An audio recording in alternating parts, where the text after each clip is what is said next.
Hello everyone, welcome to the interval classes. आप सभी का बहुत स्वागत है इंटरवल क्लासेस में। आई होप्स आप सभी बहुत ही अच्छे होंगे। आप सभी का एग्ज़ाम बहुत ही अच्छा गया होगा, आपने बहुत स्कोर भी किया होगा, क्योंकि पेपर ये जो था मॉडरेट लेवल का था। मतलब बहुत ही आसान नहीं था। पिछली बार के कंपैरिजन में ये पेपर काफ़ी टफ बना था। मतलब अगर हम पिछले साल के कंपैरिजन से तुलना करते हैं 2021 के जो पेपर था उसके कंपैरिजन में तो काफ़ी ठीक ठाक पेपर था। और जो करंट थी आपकी वो भी काफ़ी हद तक हर बुक से पूछी गई थी, किसी एक पर्टिकुलर बुक को फॉलो नहीं किया था। जैसा कि हमने भी अपने चैनल पे ग्रीन टर्न बुक और विंसर को कराया था, तो दोनों जगहों से ही सवाल बने थे। कई एक बुक को ही इन्होंने फॉलो नहीं किया था कि एक ही बुक से सारे सवाल बना दिए हों, तो आपको दोनों बुक को पढ़ के जाना कंपलसरी था।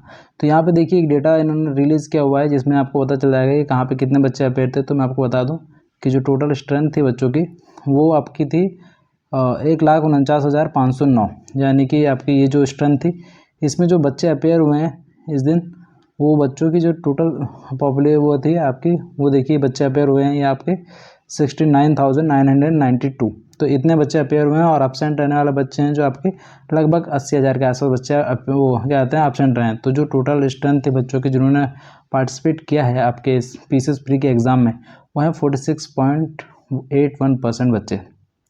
तो मतलब आधे बच्चे आए हैं पेपर देने के लिए। और क्योंकि पोस्ट भी सिर्फ यहाँ पे कम है 182 है, मैं आपको पहले ही बता चुका था कि जो बच्चे होंगे सेलेक्ट वो 15 टाइम्स हैं, 15 टाइम्स सेलेक्ट होने वाले हैं, यानी कि आपके 2,730 बच्चों का सिलेक्शन फाइनल इसमें आपको देखने को मिलेगा।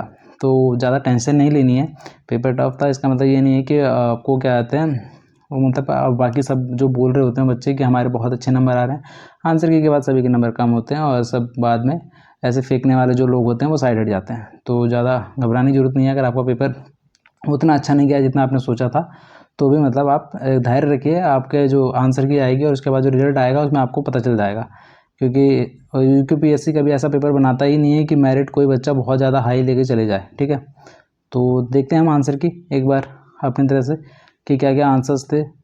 तो मैं आज जो आंसर की डिस्कस करने वाला हूँ वो हिंदी में डिस्कस करूँगा, तो आप लोगों से मैच कर लेंगे। ठीक है, तो देखो पहला क्वेश्चन जो है हमारा कि दिव्य अस्त्र जो है मिशन दिव्यास्त्र निम्नलिखित में से किससे संबंधित है। तो ये अग्नि 5 मिसाइल से संबंधित था वैसे, और ये पृथ्वी मिसाइल जो प्रणाली है उससे संबंधित है। एपीजे अब्दुल कलाम के टाइम पे ये जो मिशन दिव्यास्त्र था ये चला था। ठीक है, आगे बात करते हैं हम। फरवरी 2024 में कौन सा बैंक समाचारों में था जिसने अपना प्रथम सतत स्थायी बैंक वित्तीय बॉन्ड इशू जारी करके $300 मिलियन जुटाए। तो ये आपका जो एचडीएफसी था इसने क्या कहते हैं $300 मिलियन अपने जुटाए थे।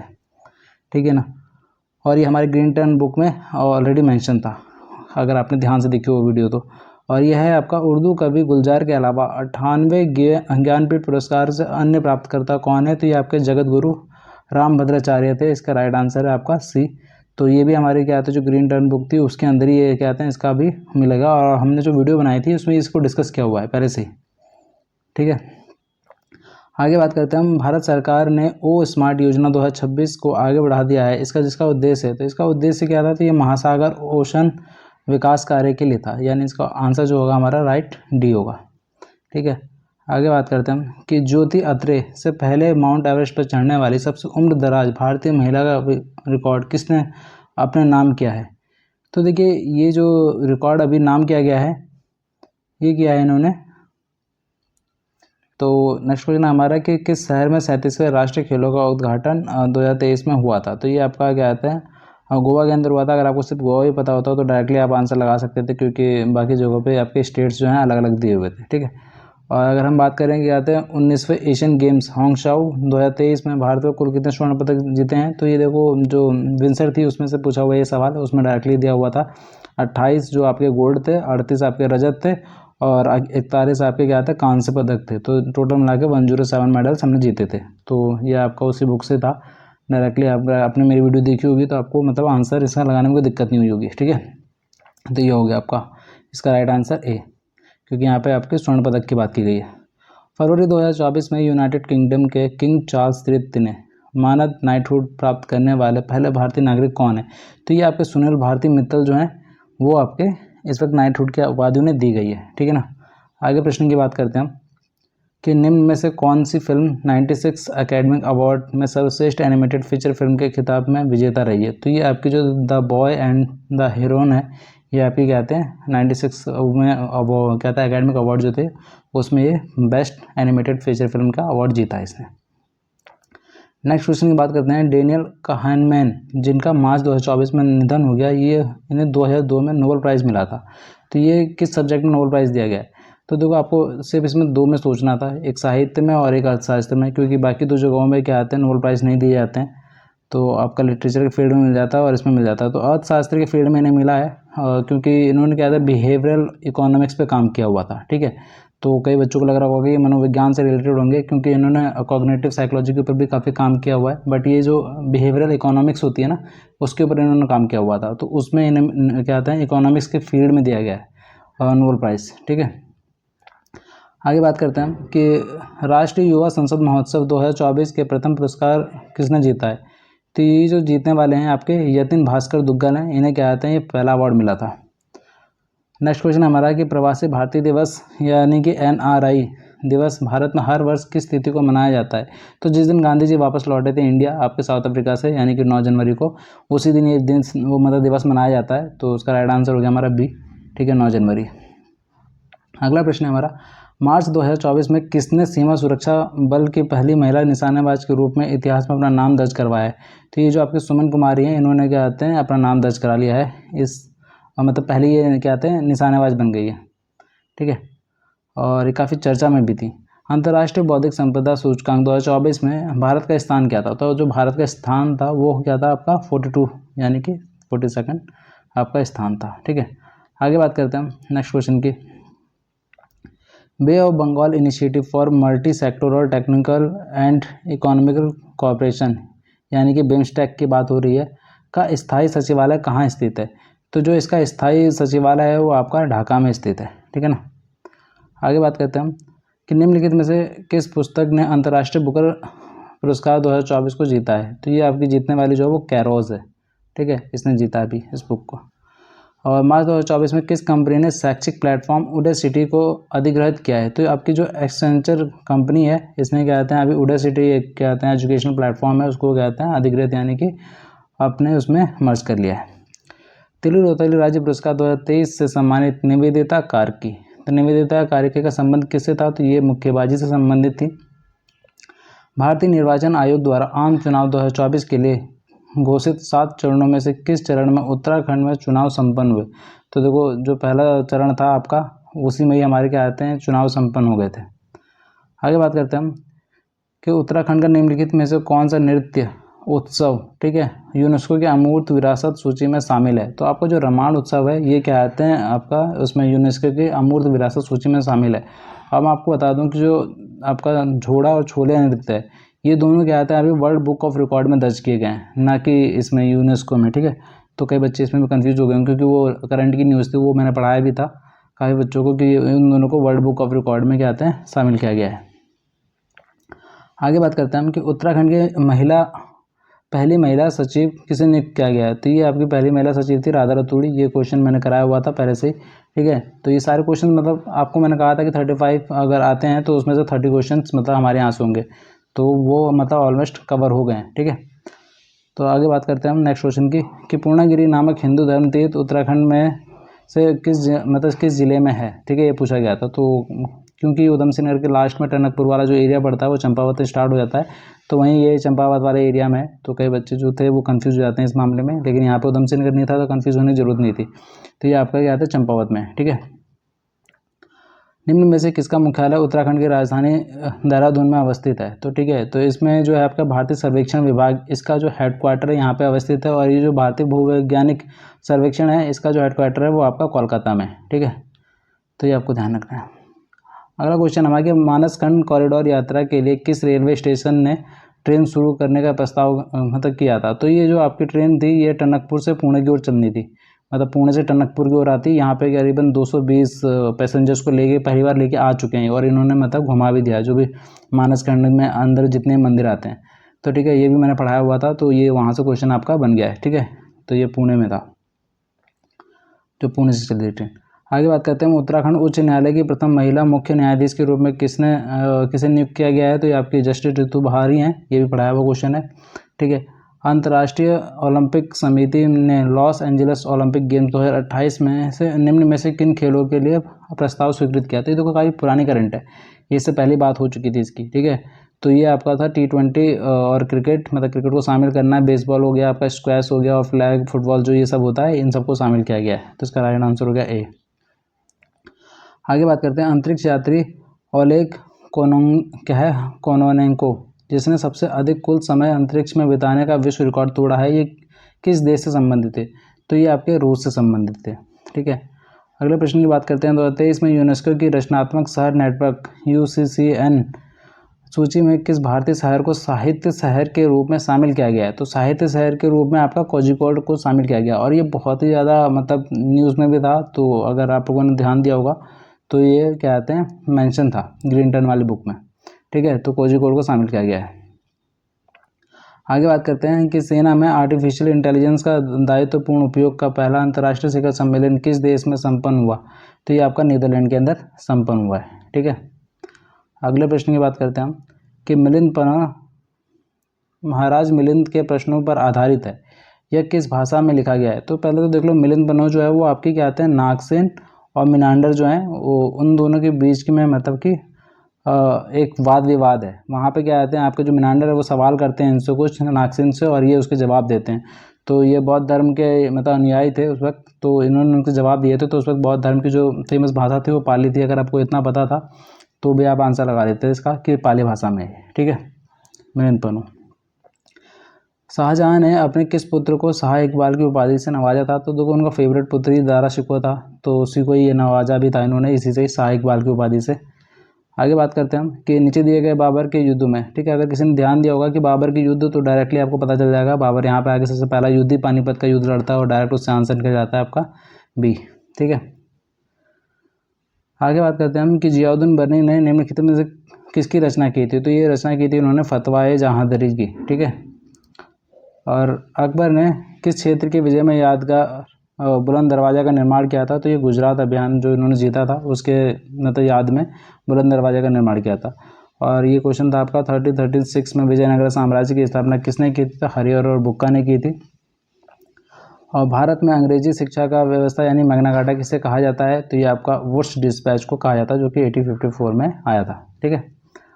आगे बात करते हैं हम कि अलीगढ़ आंदोलन का शुरुआती लक्ष्य क्या था? तो अलीगढ़ आंदोलन जो चलता है इसका जो शुरुआती लक्ष्य था वो आपका मुस्लिम शिक्षा में सुधार को प्रश्रय देना, ठीक है। और भारत में धार्मिक आधार पर मुस्लिम राज्य की स्थापना करना, तो ये नहीं था, यही था इसका ए वाला आंसर, ठीक है। और उसके बाद बताइए आपको अलीगढ़ मुस्लिम यूनिवर्सिटी बना दी जाती है, तो वो इसी मूवमेंट के बाद ही बनी थी, ठीक है ना। आगे बात करते हैं हम कि बनारस का सेंट्रल हिंदू स्कूल जो बाद में बनारस हिंदू विश्वविद्यालय के रूप में विकसित किया गया, उसकी स्थापना किसने की थी? यानी पूछ रहे हैं BHU की स्थापना किसने की थी? तो BHU की स्थापना में मदन मोहन मालवीय, एनी बेसेंट, इन सभी का रोल था। तो यहाँ पे जो राइट आंसर है आपका एनी बेसेंट है। अब बात करते हैं हम कि राजा राम मोहन राय के विचारों को प्रचारित करने के लिए 1839 में तत्वबोधिनी सभा की स्थापना किसने की थी? तो ये आपके देवेंद्र ठाकुर थे, ठीक है। तो देवेंद्र ठाकुर, इसमें जो है आंसर आपका देवेंद्र नाथ टैगोर हैं, तो ये इसका राइट आंसर होगा, ठीक है ना। आगे बात करते हैं हम कि 1858 से 59 में लिखित नाटक नील दर्पण नील उत्पादकों की व्यवस्था को उजागर करता है, यह किसने लिखा था? तो नील दर्पण जो बुक है डायरेक्टली पूछी गई थी वो दीनबंधु मित्र की ये बुक है। बंगाल का विभाजन 1905 में लॉर्ड कर्जन द्वारा किया गया है, किस वर्ष यह विभाजन रद्द हो गया? तो आपको पता ही है कि जब आपका यहाँ पे दिल्ली दरबार लगने वाला होता है 1912 में, उससे पहले ही इसको वापस ले लिया जाता है, यानी कि 1911 में, ठीक है ना। और किसने कहा था कि ब्राह्मण और श्रमण दार्शनिकों के दो प्रकार थे? तो ये मैगस्थनीज थे जिसने ये कहा था। और सुदर्शन झील का निर्माण किसने कराया था? तो समुद्रगुप्त ने कराया था। और आजीविक संप्रदाय का स्थापना किसने की थी? तो मखली घोषाल ने की थी, ठीक है। तो ये क्वेश्चन भी रिपीटेड क्वेश्चन था, अभी हाल ही में मतलब किसी एग्जाम में पूछा गया था ये वाला क्वेश्चन। तो अगर अपना पिछला पेपर भी कोई दिया होता तो भी आप लगा देते इसे आंसर। विक्रमशिला विश्वविद्यालय की स्थापना किसने की थी? तो ये आपके धर्मपाल ने की थी विक्रमशिला विश्वविद्यालय की स्थापना, ठीक है। आगे बात करते हैं हम नेक्स्ट क्वेश्चन की कि किस मुगल बादशाह ने गंगा नदी की उद्गम का स्थल ढूंढने के हेतु गढ़वाल का सर्वेक्षण दल भेजा था? तो ये आपका अकबर ने भेजा था, ठीक है।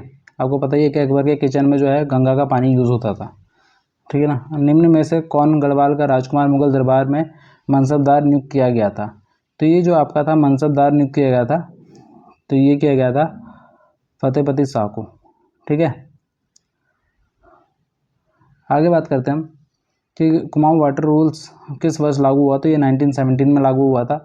और टिहरी रियासत में किस डिप्टी कमिश्नर की आधुनिक क्या कहते हैं कमिश्नर के आधीन ठाकुर जोत सिंह नेगी ने क्या है बंदोबस्त अधिकारी के रूप में नियुक्त किए गए थे। तो ये आपके एच वी हेयर से जो थे इनके मतलब कि अंडर में ये इन्होंने क्या कहते हैं बंदोबस्त अधिकारी ये नियुक्त हुए थे। गढ़वाल के इतिहास में किस परमार शासक को गौरभंजन की उपाधि दी गई है। तो ये आपके महिपति शाह को दी गई है। ठीक है, और आगे बात करें हम कि निम्न में से कौन सा राजवंश तालेश्वर ताम्र शासनों से संबंधित है। तो मेरे हिसाब से आई थिंक ये यदुवंश है। उत्तराखंड मेरी बहुत ज़्यादा अच्छी नहीं है, तो आप लोग एक बार इस पर चेक कर लेना। ठीक है, 51 क्वेश्चन को। बाड़ाहाट शक्ति स्तंभ अभिलेख निम्न में से किससे संबंधित है। तो ये सेन वर्मन से संबंधित है। और उत्तराखंड में चोमो देवता की पूजा की जाती है। तो ये दुधारू पशु मवेशियों की सुरक्षा हेतु ये जो देवता होते हैं उन्हें चोमो देवता कहते हैं। और आगे बात करें हम कि निम्न में से किन दो राज्यों के मध्य तामाडौड़ का युद्ध लड़ा गया था। तो ये आई थिंक गढ़वाल और क्या कहते हैं आपका तिब्बत के मध्य लड़ा गया था, जो मेरे हिसाब से है।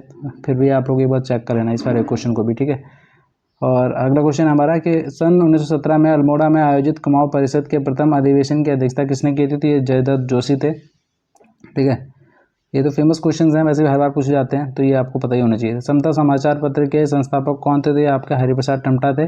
और निम्नलिखित सागरों में से किसमें लवणता सबसे अधिक है। तो ये आपके लाल सागर में सबसे अधिक लवणता देखने को मिलती है। खुदाई खिदमतदार यानी खुदा के बंदे के इनके द्वारा स्थापित किया था। किसके द्वारा स्थापित किया था। तो ये आपका था खान अब्दुल गफ्फार खान का। ठीक है, और निम्नलिखित में से किस देश में आज़ाद हिंद फौज का गठन हुआ था। तो ये आपका सिंगापुर में हुआ था। ठीक है, और जापान की सहायता से हुआ था। अगले प्रश्न की बात करें तो ये थोड़ा कंफ्यूजिंग प्रश्न था और ये मैंने इससे पहले देखा भी नहीं था, तो इसका राइट आंसर आप लोग कमेंट बॉक्स में बता सकते हैं 60 वाले का। ठीक है, और अगले क्वेश्चन की बात करते हैं 61 की कि चित्रेश्वर प्रकार के सिक्के जो हैं वो किससे निर्गत हैं। तो ये आपके कुड़िन से संबंधित हैं। ठीक है ना, और नेक्स्ट बात करते हैं हम क्वेश्चन की कि आपका जो आपका एपिरोजोनिक बल का परिणाम है तो ये क्या होता है। तो ये आपका जो बात हो रही है यहाँ पे कि पृथ्वी की लंबवत जो हलचल पे जो बल लगता है उसे हम कहते हैं एपिरोजेनिक बल कहते हैं। ठीक है, और सहारा मरुस्थल के उत्तर से पूर्व और पूर्व से पश्चिम की ओर बहने वाली शुष्क पवनों को जाना जाता है, तो ये हर्मेटेन कहते हैं। ठीक है, और आगे बात करते हैं हम लटकती घाटी स्थल आकृति निम्न में से भू आकृति की प्रक्रिया से संबंधित है। तो ये आपकी हिमानी से संबंधित है। अगला प्रश्न है हमारा कि भारत में उष्णकटिबंधीय शुष्क पर्णपाती वन के संदर्भ में निम्न में से विचार कीजिए। तो यह उन क्षेत्रों में पाए जाते हैं जहां वर्षा 25 से 75 सेंटीमीटर होती है, तो सही बात है। और ये हिमालय की तलहटी पे निकलने वाली एक अनियमित चौड़ी पट्टी में पाए जाते हैं, तो सही बात है। दोनों ही इसका स्टेटमेंट क्या है, सही है। अगले क्वेश्चन की बात करते हैं हम कि निम्नलिखित प्रायद्वीप नदियों में से किस एक की प्रवाह लंबाई सबसे अधिक है। तो ये आपकी जो गोदावरी नदी है इसकी प्रवाह लंबाई सबसे अधिक है। ठीक, निम्न में से कौन सा भारत में लेटराइट मिट्टी के संदर्भ में सही नहीं है। तो ये सही नहीं है पूछा है, तो इसका जो राइट आंसर होना चाहिए मेरे हिसाब से यह नमी पोषक वो अधिक चिकनी मृदा क्ले फैक्टर होता है इसमें। ठीक है, आगे देखते हैं अगला क्वेश्चन कि गंगा का मैदान व असम घाटी में सामान्यतः कौन सा अप्रतिरूप पाया जाता है जो विस्तृत मैदान मंद ढाल अधिक वर्षा व अनेक सहायक नदियों की विशेषता रखता है। तो ये आपका जो इसका राइट आंसर होना चाहिए वो दुमरा आकृतिक और वृक्षाकार अपवाह प्ररूप होना चाहिए। ठीक है, आगे बात करते हैं हम क्वेश्चन की कि निम्न में से कौन सा एक वन समूह भारत के सर्वाधिक क्षेत्र में विस्तृत है। तो ये जो है आपका उष्णकटिबंधीय शुष्क पर्णपाती वन ज़्यादा विस्तृत है। और कंबिनी नदी एक सहायक नदी है, तो ये कावेरी की सहायक है। और कोरेलियस प्रभाव दाब प्रवणता बल द्वारा प्रतिभारित हो जाता है, तो परिणामस्वरूप उत्पन्न पवनों को जाना जाता है, तो ये भूस्थैतिक पवनें कहलाती हैं। और मैकमोहन रेखा किसके बीच में है। तो ये आपके अरुणाचल प्रदेश व चीन के बीच में है। ठीक है ना, और एटॉल का आकार है, तो ये एटॉल का आकार जो होता है वो आपका घोड़े के नाल और अंगूठी के आकार के जैसा होता है। ठीक है ना, सूर्य की चमकीली बाह्य परत को जाना जाता है, तो ये आपके फोटोस्फीयर के नाम से जाना जाता है इसे।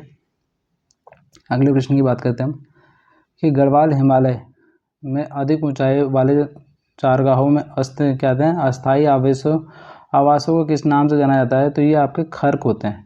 ठीक है, और भारत की जनगणना 2011 के अनुसार निम्नलिखित में से कौन सा कथन सत्य है। तो इन्होंने बोला है तो देखो इसमें एक बात तो क्लियर है कि उत्तराखंड में रुद्रप्रयाग जिले का लिंगानुपात सर्वाधिक है। तो ये तो पहला सेकंड स्टेटमेंट तो गलत है। सेकंड स्टेटमेंट अगर गलत है तो ये पहला ऑप्शन हट जाता है और सेकंड ऑप्शन भी हट जाता है। बचते हैं यहाँ पर ये सी वाला भी अपने आप ही हट जाता है, क्योंकि यहाँ पे सभी कथन गलत की बात की गई है। तो बचता है सिर्फ एक, तो उसी को राइट आंसर मान लेंगे। ठीक है, जो ऑप्शंस के अकॉर्डिंग अगर आप एलिमिनेशन मेथड का यूज़ करते तो। ठीक है, आगे बात करते हैं। उत्तराखंड के किस राष्ट्रीय पार्क को 2015 में प्रोजेक्ट टाइगर स्कीम में सम्मिलित किया गया? तो ये आपका राजाजी नेशनल पार्क को सम्मिलित कर लिया गया था। नेक्स्ट क्वेश्चन है हमारा कि कुल जनसंख्या में अनुसूचित जनजाति की जनसंख्या के प्रतिशत, यानी कि भारत की जनगणना 2011 के अनुसार जिलों को अवरोही क्रम में सुव्यवस्थित करना था, सही विकल्प का चयन करना था। तो सबसे ज़्यादा आपके कहाँ मिलते हैं? उधम सिंह नगर, और फिर देहरादून, फिर चमोली और फिर पिथौरागढ़ में। ठीक है, नेक्स्ट क्वेश्चन की बात करते हैं हम कि दुर्मी ताल उत्तराखंड के निम्न में से किस जनपद में स्थित है? तो दुर्मी ताल जो है आपका ये चमोली में स्थित है। अगला क्वेश्चन हमारा कि जनपदों को महिला साक्षरता दर के अनुसार आरोही क्रम में सुव्यवस्थित करना है। तो सही विकल्प का चयन कीजिए। ठीक है, तो ये आरोही क्रम में व्यवस्थित करना है, यानी कि कम से ज़्यादा में करना है। तो कम से ज़्यादा की अगर हम बात करें तो सबसे कम जो महिला साक्षरता है वो आपके कहाँ देखने को मिलती है? तो उत्तरकाशी के अंदर देखने को मिलती है, फिर उसके बाद उधम सिंह नगर के अंदर देखने को मिलती है, और उसके बाद फिर आपका नैनीताल, फिर चमोली। ठीक है, तो इसका राइट आंसर आपका नैनीताल और उसका चमोली हो जाएगा। आगे कोई प्रश्न की बात करते हैं हम नेक्स्ट। ठीक है, कि निम्नलिखित सरिताओं में से कौन सी गिरती नदी की सहायक है? तो गिरती नदी की सहायक कौन सी है? इस क्वेश्चन में इसका जो राइट आंसर होना चाहिए वो कलसा नदी होना चाहिए।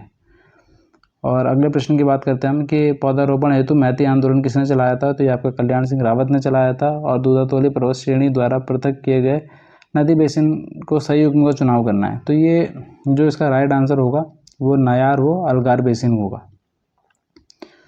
और निम्नलिखित में से कौन सा स्थल जाड़ गंगा एवं भागीरथी के संगम पर है? तो आपका भैरव घाटी है। और ऊंटी दूराधरा कहाँ पाया जाता है? तो आपका मिलिम हेमनत के पास में। और निम्नलिखित में से किसको परंपरागत रूप से उत्तराखंड के किसानों का सर्वोत्तम मित्र कहा जाता है? तो आपको बांज को कहा जाता है, इसे हरा सोना भी कहते हैं। ठीक है, और लोक लेखा समिति का मुख्य कार्य क्या होता है? तो ये आपका नियंत्रक एवं महालेखा परीक्षक कैग के वार्षिक प्रतिवेदनों की जाँच करता है। और अगले प्रश्न की बात करते हैं हम कि निम्नलिखित में से किस शहर में दक्षिण पूर्व एशियाई सहयोग संगठन आसियान का मुख्यालय है? तो ये आपका जकार्ता के अंदर है। अगले प्रश्न की बात करते हैं हम बात करें तो नेक्स्ट क्वेश्चन है जैसे हमारा, देखो कि निम्न में से क्या भारतीय संविधान का दर्शन नहीं है? तो देखो कहीं पे भी हम ये बात नहीं करते हैं कि हमारे यहाँ साम्यवादी राज होगा। साम्यवादी राज्य का मतलब ये होता है कि आप पूरी तरह से कहते हो कि प्रजा के हाथ में, मतलब लोगों के हाथ में पूरी का पूरा, मतलब सबको इक्वल डिस्ट्रीब्यूशन कर दिया जाए। मतलब इक्वल डिस्ट्रीब्यूशन का मतलब ये है कि सब में पैसा बराबर बांट दो, और सबको, मतलब कोई वहाँ सरकार नहीं होनी चाहिए वहाँ पर, मतलब सरकार मतलब पूरा सब कुछ सरकार के हाथ में होना चाहिए। तो हम क्या है, मिश्रित वो वाले विक्स वो करते हैं ना, यूज़ कहते हैं मिक्स्ड इकोनॉमी को फॉलो करते हैं। तो हमारे यहाँ संविधान में कहीं भी ऐसा नहीं कहा गया है कि आप पूरी तरह से कम्युनिस्ट हो जाओ या पूरी तरह से कैपिटलिस्टिक हो जाओ। ऐसा मतलब ऐसी विचारधारा नहीं है। हम चाहते हैं कि दोनों को बैलेंस करके चला जाए। ठीक है, तो हम कम्युनिस्ट वाली बात नहीं करते हैं यहाँ पे संविधान के अंदर भी। और यहाँ पे देखो बात है अगले क्वेश्चन की 91 की कि 26 नवंबर 1949 को अंगीकृत भारतीय संविधान की प्रस्तावना में निम्न में से कौन सा शब्द शामिल नहीं था? तो ये स्टार्टिंग वाले टाइम बोल रहे हैं। तो आपको पता ही है कि 3 वर्ड्स जो हैं आपके जोड़े जाते हैं 42वें संविधान संशोधन के तहत, जिसमें आपका समाजवादी, एकता, अखंडता, ये वाले जो है शब्द हैं तीनों, ये जुड़े जाते हैं। तो ये समाजवादी बाद में जुड़ा है। ठीक है, संविधान की प्रस्तावना में। अगले प्रश्न की बात करते हैं हम, राष्ट्रपति द्वारा अध्यादेश लाए जाने की शक्ति के संदर्भ में निम्न में से कौन सा कथन सही नहीं है? तो यह संसद के विधायी शक्तियों से जुड़ा हुआ है। तो ये चीज़ ही गलत है। ठीक है, क्योंकि संसद की विधायी शक्ति नहीं होती है ये क्या आता है, राष्ट्रपति की विधायी शक्ति होती है, क्योंकि वो कर सकता है ऐसा। तो ये संसद की विधायी शक्ति में नहीं आता है, ये आता है आपका राष्ट्रपति की विधायी शक्तियों में। ठीक है, अगले प्रश्न की बात करते हैं हम। तो यहाँ पे जो इसका राइट आंसर होना चाहिए, देखो तो इसका जो राइट आंसर होगा वो आपका डी होगा। ठीक है, और अगले प्रश्न की बात करते हैं हम कि वन सर्वेक्षण 2021 रिपोर्ट 2021 के अनुसार उत्तराखंड में निम्नलिखित में से किस जनपद का वनांचित क्षेत्र सर्वाधिक था?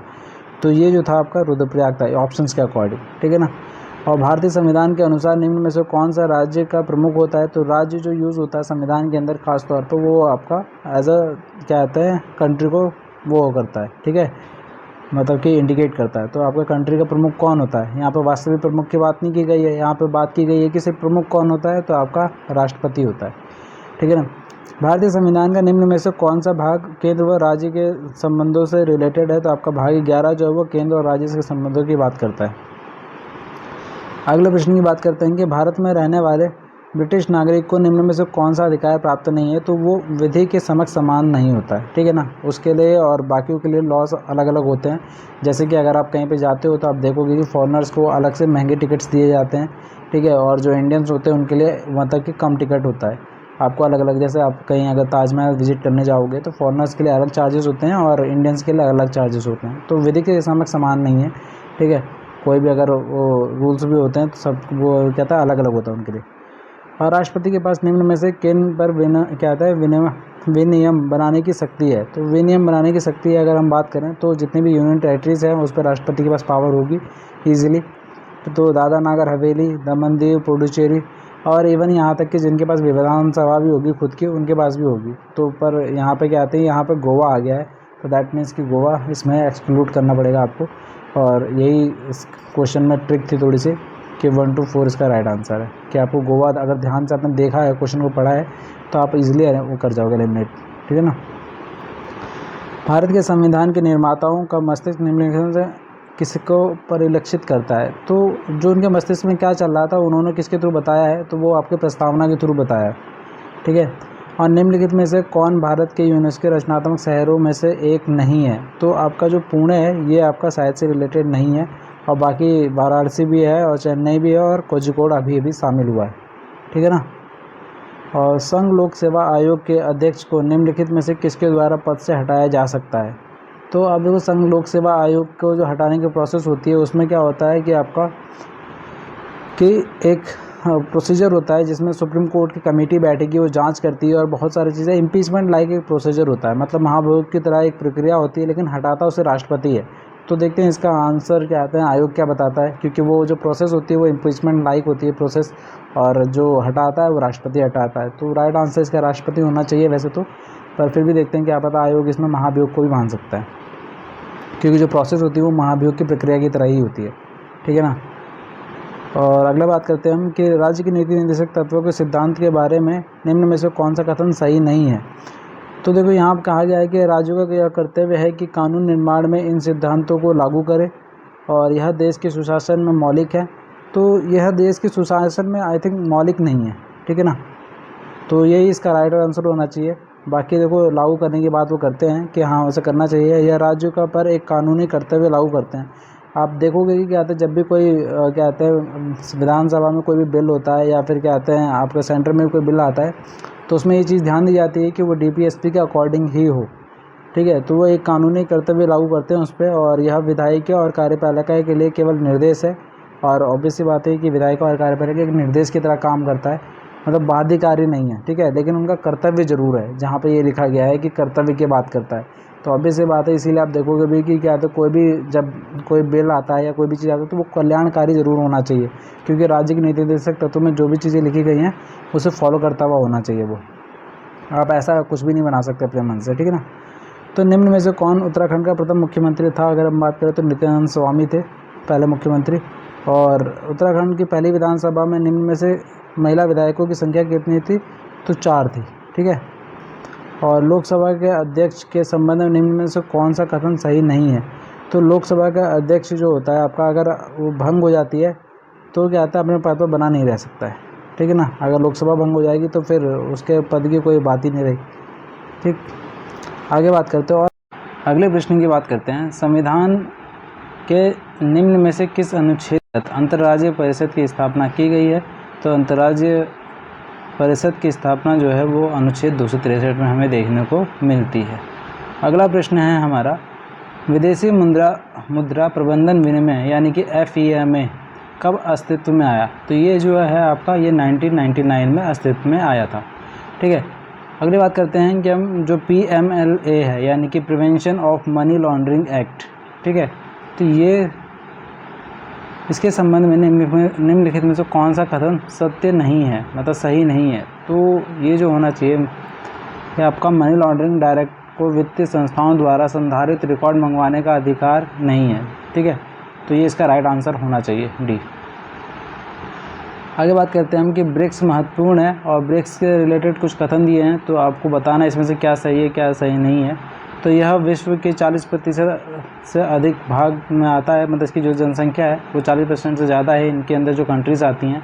और बोला गया है कि इसकी जो जीडीपी है वो 24% के आसपास आती है, जो मतलब दुनिया की जीडीपी है, ठीक है, इसके देशों की। तो ये दोनों कथन सत्य है, लेकिन जो इसका व्यापार है वो क्या कहते हैं, कम आता है थोड़ा, ठीक है। तो इसका जो राइट आंसर हो जाएगा वो आपका सी हो जाएगा। और इसकी जो प्रथम बैठक है वो 2009 में रूस में ही हुई थी। अगले प्रश्न की बात करते हैं हम कि सतत विकास रिपोर्ट 2023 के अनुसार भारत का स्थान था, तो ये भारत का स्थान 112वां था, ठीक है।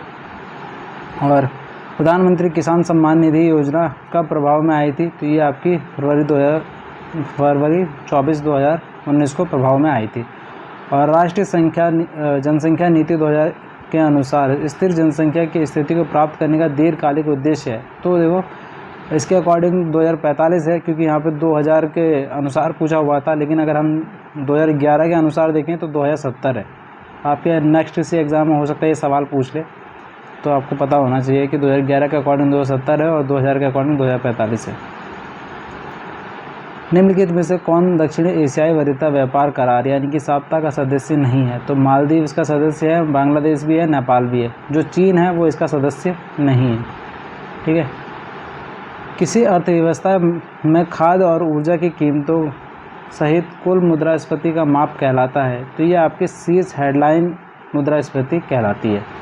निम्न में से कौन नीति आयोग के किसी परिषद में भाग नहीं लेता है? तो जो आपके राज्यों के राज्यपाल हैं वो क्या कहते हैं, नीति आयोग के किसी भी परिषद में भाग नहीं लेते हैं। निम्न में से कौन उत्तराखंड के उच्च न्यायालय के मुख्य न्यायाधीश नहीं रहे हैं? तो आपके जो पंकज पुरोहित हैं ये क्या कहते हैं, मुख्य न्यायाधीश नहीं रहे हैं कभी उत्तराखंड के हाईकोर्ट में। और उत्तराखंड राज्य में निम्नलिखित में से कौन सी लोकसभा सीट अनुसूचित जाति के लिए आरक्षित है? तो ये आपकी अल्मोड़ा है। और केंद्र सरकार में उत्तराखंड में से निम्न में से कौन 2019 में मानव संसाधन विकास और शिक्षा मंत्री थे? तो ये आपके रमेश पोखरियाल निशंक जो थे, ये आपके मानव संसाधन विकास और शिक्षा मंत्री दोनों थे, ठीक है। अगली बात करते हैं हम कि राष्ट्रीय खाद्य सुरक्षा मिशन कब शुरू किया गया है? तो ये 2008 में शुरू किया गया है। तो इसका राइट आंसर जो होना चाहिए वो 2008 से 9 होना चाहिए, ठीक है। आगे हम बात करते हैं अगले प्रश्न की कि वर्ष 2022-23 में उत्तराखंड के किस जनपद का मछली उत्पादन में प्रथम स्थान रहा है? तो उधम सिंह नगर का प्रथम स्थान रहा है, और ये हमने करेंट में कवर कराया हुआ है। उत्तराखंड में किस जिले में कुल भौगोलिक क्षेत्रफल का सर्वाधिक वन आवरण प्रतिशत है? तो वन आवरण प्रतिशत के मामले में जो है आपका नैनीताल है, ठीक है। और उत्तराखंड का जो राजकोषीय उत्तरदायित्व एवं बजट प्रबंधन अधिनियम कब पारित किया गया? तो ये 2005 में पारित किया गया था। अगर हम बात करें NFHS यानी कि 2019 से 21 में सर्वेक्षण के आधार पर उत्तराखंड का बहुआयामी गरीबी 2019 से 21 में थी, तो कितनी थी ये पूछा गया है? तो 9.67% थी, जो अभी के जो डेटा आया है इसे भी हमने कवर किया था, ठीक है। ग्रीन टर्न वाले बुक जो आर्थिक सर्वेक्षण का जो हमने एक वीडियो बनाई थी उसके अंदर ये मैंने बताया हुआ था आपको। और गीगाहर्ट्ज़ शब्द कंप्यूटर किस विशेषता का सूचकांक है? तो गीगाहर्ट्ज़ जो होता है आपका स्पीड के लिए होता है, यानी कि रफ्तार के लिए है, ठीक है। और निम्नलिखित में से कौन सी 5वीं जनरेशन की AI प्रोग्राम भाषा है? तो AI प्रोग्राम आपको पता है 5वीं जनरेशन में आती है, और ये जो आपकी C++ है, C है, ये जावा की लैंग्वेजेस है जो कि बहुत पहले की है। और SQL जो है वो 4th जनरेशन यानी कि LTE जो हमारा 4G आया था उसके टाइम की है, और जो 5वीं जनरेशन है आपकी वो प्रोलोग है, ठीक है। और नेक्स्ट क्वेश्चन हमारा कि 1200 से 2400 बिट प्रति सेकंड तक मध्य गति संचार रेंज के लिए निम्न में से कौन मॉड्यूलेशन तकनीक को प्राथमिकता दी जाती है? तो ये आपकी आवृत्ति मॉड्यूलेशन को दी जाती है, ठीक है। अगला प्रश्न है हमारा कि 10 सेंटीमीटर त्रिज्या की 100 गज का लपेटे गए फेरे की किसी ऐसी कुंडली पर विचार कीजिए जिसमें 1 एम्पीयर विद्युत धारा प्रवाहित हो रही हो। कुंडली के केंद्र पर चुंबकीय क्षेत्र का परिणाम क्या होगा? तो इसे कैलकुलेट कर लेना, मैं बता देता हूँ, मैंने कैलकुलेट कर दिया था इसका आंसर A आ रहा था, ठीक है। और अगर किसी और ने कैलकुलेट किया हो तो वो मुझे बता सकता है अपना आंसर, ठीक है। और जो सेकंड वाले का हमने कैलकुलेशन किया था इसका जो आंसर आ रहा था वो 0.5 mm आ रहा था, और जो आपका 131 है इसका जो राइट आंसर आ रहा था वो आपका डी कैलकुलेशन करने के बाद 2.76 × 10⁻34 मीटर। अगले प्रश्न की बात करते हैं हम कि खाद्य पदार्थों के डिब्बे के अंदर जिंक के बजाय टिन का लेप होता है क्योंकि क्या है आपका टिन की अपेक्षा जिंक अधिक अभिक्रियाशील होता है, ठीक है, जल्दी रिएक्ट कर जाता है, इस वजह से वहाँ पे क्या करा जाता है आपका क्या होता है टिन का लेप होता है। जनगणना 2011 के अनुसार उत्तराखंड के किस जनपद में महिला साक्षरता दर सबसे कम थी? तो उत्तरकाशी के अंदर महिला साक्षरता दर सबसे कम थी। उत्तराखंड का कितना प्रतिशत भाग मैदानी है? तो आपका 14% भाग जो है वो मैदानी है। और निम्नलिखित में से कौन सा कार्यक्रम राष्ट्र संप्रेषण कृषि विकसन यानी कि NMSA किससे संबंधित नहीं है? तो आपका SSC जो है वो आपका इससे संबंधित नहीं है। और उत्तराखंड में UTDB की स्थापना को प्रोत्साहन देने के लिए किया गया है, तो ये आपका वीडियो के पेपर में भी रिपीटेड क्वेश्चन है, ये आपका पर्यटन से रिलेटेड है, ठीक है। अगले प्रश्न की बात करते हैं हम कि कौन सा संविधान संशोधन अधिनियम पर्यावरण की सुरक्षा और सुधार तथा वनों और वन्यजीवों की सुरक्षा से संबंधित है? तो ये आर्टिकल 48 का A है और इसको इंट्रोड्यूस किया गया था आपका 42वां संविधान संशोधन 1976 के तहत। निम्नलिखित में से कौन हाइड्रोफाइट्स को आर्द्र भूमि और दलदली में पनपने में मदद करता है जहां समय समय पर जलस्तर में उतार चढ़ाव होता है? तो ये आपका राइजोडर्म्स की जो जड़ें होती हैं वो से हेल्प करती हैं। और ग्लोबल वार्मिंग में विभिन्न ग्रीन हाउस गैसों का सापेक्ष योगदान दिया गया है, गलत जोड़ी की पहचान करना है। तो ये देखो CH4 का 20% योगदान रहता है और CFC का 14% रहता है और N2 का 6% ही रहता है, लेकिन जो कार्बन डाइऑक्साइड है इसका 60% रहता है, ठीक है। तो यहाँ पर 40% दिया हुआ है, तो ये इसका राइट आंसर होगा। इन्होंने कहा था कि गलत जोड़ी का वो करना है, तो गलत जोड़ी आपकी कौन सी है? तो कार्बन डाइऑक्साइड, ठीक है। एंटीबायोटिक शब्द किसके द्वारा गढ़ा गया है? तो ये जो आपके हैं एंटीबायोटिक शब्द को गढ़ने वाले, आई थिंक ये क्वेश्चन को मैंने चेकआउट नहीं किया, आप लोग एक बार फिर से चेक कर लेंगे क्योंकि गलत बताने से कोई फ़ायदा नहीं है, ठीक है। और निम्नलिखित में से कौन सा पुनः संयोजक DNA प्रौद्योगिकी द्वारा उत्पादित पहला मानव हार्मोन है? तो ये आपका इंसुलिन को सबसे पहले बनाया गया था, ठीक है। और हाइब्रिडोमा तकनीक किसके द्वारा विकसित की गई है? तो ये आपके जॉर्ज कॉलर और सीसर मिलिस्टन के द्वारा विकसित की गई है। अगला प्रश्न है हमारा, निम्नलिखित में से किसका उपयोग किडनी प्रतिरोपण के समय प्रतिरक्षा दमनकारी के रूप में किया जाता है? तो इस क्वेश्चन में बहुत ज़्यादा डाउट है, तो फिलहाल के लिए मैं इसको आप लोगों पे छोड़ता हूँ कि आप इसका सही आंसर क्या मानते हैं, ओके। और निम्न में से कौन सा सही युग्म सम्मिलित कहते हैं नहीं है? तो आपका केदारनाथ वन्य जीव विहार जो है 1979 में नहीं है, ठीक है। निम्न में से कौन सा युग्म सम्मिलित नहीं है? तो अगर हम बात करें इसमें कि सोना नदी वाइल्ड लाइफ सेंचुरी जो है वो आपकी बड़ी गढ़वाल में, ठीक है। अस्कोट जो है आपका पिथौरागढ़ में है, सही है। और बिनसर आपके अल्मोड़ा में सही है। गोविंद वन्य जीव जो है आपका ये उत्तरकाशी के अंदर है, चमोली में नहीं है, ठीक है। तो इसका राइट आंसर क्या जाएगा? C। अगले प्रश्न की बात करते हैं हम कि 2024 में लोकसभा चुनाव के दौरान मालेगाम नाम के क्या कहते हैं कि जिस पोलिंग स्टेशन पर एक ही वोटर था वह किस राज्य में स्थित है? तो ये जो आपका राज्य है ये अरुणाचल प्रदेश है, ठीक है। और एक रेडियोधर्मी पदार्थ के अर्ध आयु 4 महीना है और इस पदार्थ को 3/4 भागी 6 होने के कितना समय लगेगा? तो इसे 8 महीने का समय लगेगा, ठीक है ना। और निम्न में से कौन सी एक सबसे अधिक क्रियाशील धातु है? तो सबसे ज़्यादा क्रियाशील जो होती है पोटेशियम, उसके बाद सोडियम होती है, ठीक है। और अगली बात करते हैं हम कि भौगोलिक क्षेत्र जो विशेष रूप से स्थानिक दुर्लभ और संकटग्रस्त प्रजातियों में समृद्ध हैं और अपेक्षाकृत छोटे क्षेत्रों में सीमित व निवास स्थान के नुकसान का सामना कर रहे हैं, उन्हें कहा जाता है, तो उन्हें हॉटस्पॉट्स बोलते हैं, ठीक है। और वे जीव जो 0 से 15 डिग्री सेल्सियस तापमान में सबसे अच्छी वृद्धि करते हैं कहलाते हैं, तो आपके ये थर्मोफाइल्स कहलाते हैं। तो देखो गाइस, ये मेरी पूरी आंसर की थी। इसमें अगर कहते हैं आप लोगों को किसी क्वेश्चन में डाउट हो तो आप कमेंट कर सकते हैं। और मैंने कोशिश की है कि क्वेश्चंस पूरी तरह से सही हों, पूरी तरह से, ठीक है। मैंने डबल क्रॉस चेक किया हुआ इन क्वेश्चंस को। एंड आपको जो स्कोर आ रहा है आप उसे कमेंट कीजिए। और अगर आपको किसी क्वेश्चन में डाउट है तो आप उसे भी बोल सकते हैं। और जिन क्वेश्चन पे मैंने बोला है वो आंसर की बाद आपको कंफर्म हो जाएगा। इस वक्त फ़िलहाल मैंने 145 क्वेश्चन लगभग सही बता रखे हैं, तो आप उसमें से अपना स्कोर बताइए कि आपका कितना स्कोर आ रहा है, और उसके हिसाब से हम बताएंगे कि आपकी कट ऑफ क्या रह सकती है और कितना वो रह सकता है। क्योंकि आपको जो बच्चे सेलेक्ट होने हैं वो 2730 बच्चे सेलेक्ट होने हैं, उस हिसाब से देखा जाएगा। और अगर वीडियो इन्फॉर्मेटिव लगती है तो लाइक शेयर सब्सक्राइब कर दीजिए, ठीक है। और थैंक यू सो मच। आपको मैं गुड लक बोलता हूँ आपके मेंस के लिए।